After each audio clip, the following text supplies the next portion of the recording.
Okay, here's what I put together from a little kit from AlexPlusLEDs. I'll put a link to his YouTube and Twitter feeds at the bottom of the descriptions. But first, here's a little light show.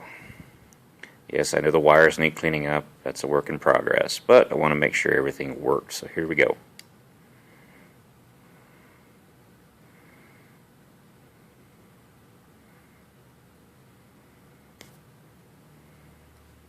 And a mode change.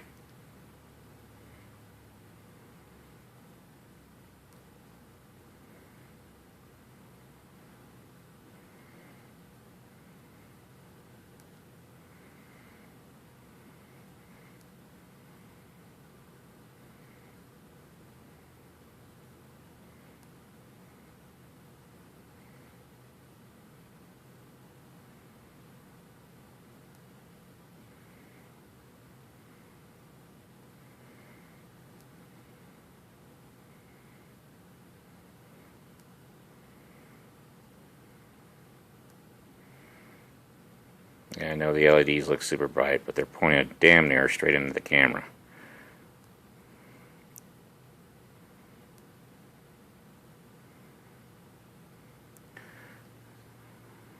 Sweet. Bye.